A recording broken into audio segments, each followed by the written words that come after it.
রাবিয়া বাসরের ঘরে চোর ঢুকেছে। আলোচনাটি বিশেষ করে মাদের জন্য বলছি।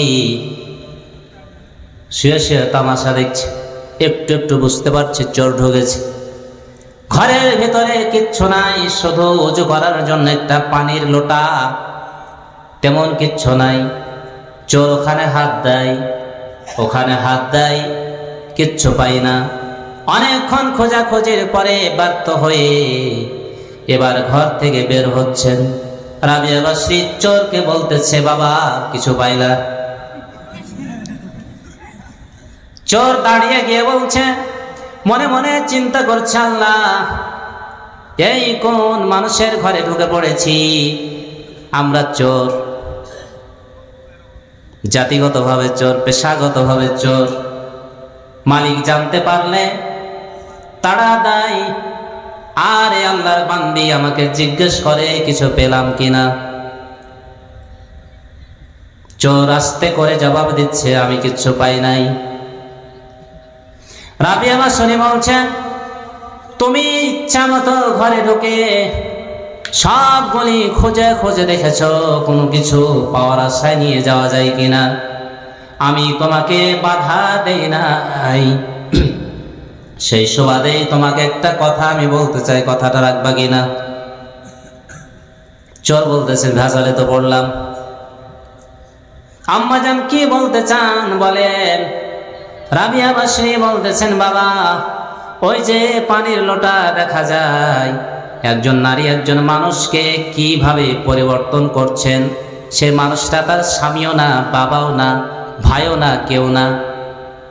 আমাদের মা বোনেরা কি ভূমিকা পালন করে, এই মেসেজটা দেওয়ার জন্য আমি ঘটনাটি তুলে ধরেছি। ওই পানির লোটা দেখা যায়, ওটা নিয়ে যাও, ওটা দিয়ে ওযু বানাও। আমি যাই নামাজ বিছায়া দিচ্ছি, 2 রাকাত নামাজ পড়ে তোমার ছুটি, তুমি চলে যাবা। চোর বলতেছে, আল্লাহ আসলাম চুরি করতে, এখন নামাজে দাঁড়াইতে হবে। একটু আগে কি ছিলাম, এখন মুসল্লি হইতে হবে। অবাক কাণ্ড, অবাক কাণ্ড। যেতেও পারছে না, বিবেকের বন্ধনে আবদ্ধ হয়ে গিয়েছে। তাই তো এতক্ষণ ধরে খোঁজাখুঁজি করলাম, কিছুই তো বললেন না। আর তিনি একটা কথা যখন বলছেন, এটা করতে তো আমার তেমন ক্ষতিও হবে না, মেরে তো ফেলতে চাইনি, আমাকে কি করি।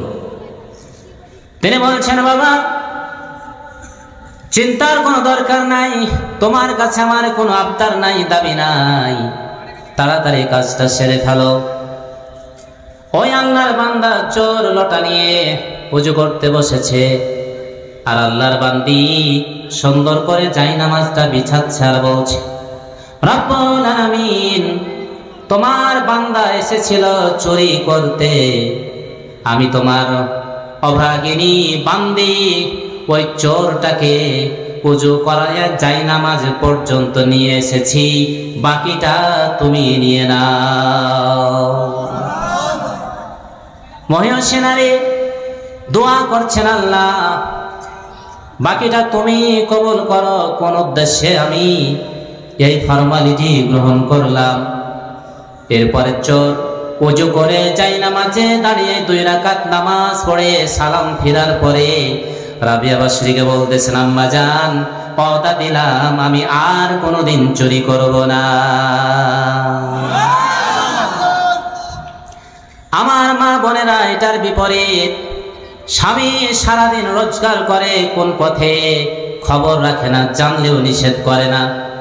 এমন মা বোন খুব কম পাওয়া যাবে এই কথা বলার। স্বামী গো, সারাদিন ধরে রোজগার করো, কষ্ট করো জানি, কিন্তু দেখো 3 বেলা আহার হয়, ঈদের মার্কেট হয়, সব কিছু পায়, এইগুলি যদি একটু কমও হয়, কিন্তু উপার্জনটা যেন সৎ পথে হয়। 3 বেলায় যদি 2 বেলা খেতে হয়, কিন্তু উপার্জনটা সৎ পথে করে আনতে হবে। এমন কথা মা বোনেরা বলে কি? বলেন? বলে? এমন আছে? বলে? অবশ্যই বলে। সবাইকে বলে? দায়িত্ব তো সবার। ওই মানুষটাও পাগল, স্ত্রী তো কিচ্ছু বলে না, শুধু খায়, হাতের মতো খায়। কলা গাছ দিলেও ভিতরে যায়, আম গাছ দিলেও ভিতরে যায়, হাতের মতো শুধু খায়, হারামটাও খায় হালালটাও খায়। অবাক লাগে, জঙ্গলের একটা বাঘ, বিজ্ঞান বলছেন জঙ্গলের একটা বাঘ যদি একদিনে 17 কেজি মাংস খেতে পায়, তার আশেপাশে হরিণেরা বিচরণ করবে, একটা হরিণের দিকেও দৌড় দেবে না। অথচ দেখেন কোটি কোটি সম্পদের পাহাড় বানায় দিয়েছি, এত সম্পদ হওয়ার পরে সুদের মতো হারাম জিনিস বর্জন করতে পারলাম না। তাহলে তো বাঘ, ওই জঙ্গলের বাঘ চতুষ্পদ জন্তুর চেয়ে তো আমি খারাপ। এই জন্য মা বোনেরা, যেই কথা বলতেছিলাম, আপনার স্বামী বিড়ি খায়, মদ খায়, বিভিন্ন নেশায় আসক্ত, আপনি ভালোবাসার পরশ বলিয়ে দিয়ে আপনার স্বামীকে আপনি নিজে আল্লাহর ওলি বানায় দিতে পারবেন। আল্লাহ যেন আমাদের মা বোনকে তৌফিক দান করেন, বলি আমিন। প্রিয় ভাইরা, শেষ করে দেবো? শেষ করে দেবো? আরে বাপরে, যোগ সব তো ভালো দেখছি, একটু পরে আবার আমাকে রেখে পালিয়ে যায় না। কালকে এখানে অনেক বড় একজন ব্যক্তি